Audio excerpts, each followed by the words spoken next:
To fa mai sauraro yanzu Bazum zai dawo kan wato karagarsa ta mulkin da yake gudanarwa a ƙasar ta Niger. Kamar yadda zamu kawo mu cikakken batun a cikin wannan channel nan mai albarka mai suna Tushen Hausa 24. Idan za ku tuna a baya an yi rikici akan wannan abin da ke faruwa na wato juyin mulki tsakanin Niger da Faransa. A yayin da yanzu rikici ya barke tsakanin sojojin Niger da kuma sojojin Faransa akan wasu 'yan dalilai.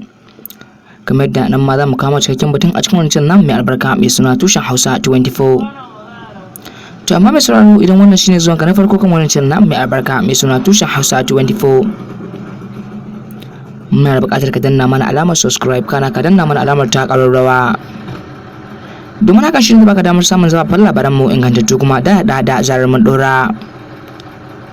Sama guri ka zauna ka kaɗe kunnuwanka ka shirya tsaf domin saurara cikakken bidiyon da wannan nan mai albarka.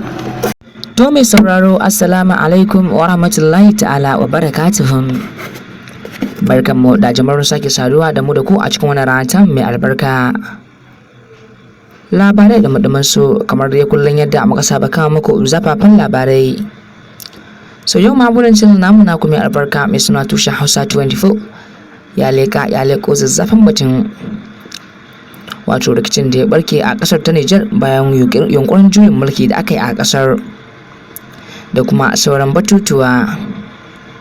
To batun dawowar wato Muhammad Bazoum wato shugaban kasar Niger kenan, gaskiya da kyar idan wannan bawan Allah zai dawo ya ci gaba da mulkar wannan kasa ta Niger. Domin wannan cikakken bidiyo mun dauko shi ne a wato tashar Best Hausa saboda irin abin da ke faruwa wato kasashe daban-daban sai kaiwa wato kasar ta Niger tallafi suke yi akan yadda ake gudanar da yaki a kasar.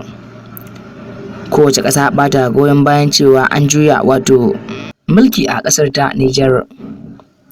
Mutane da dama sun nuna rashin jin daɗin su game da wannan abin da ke faruwa.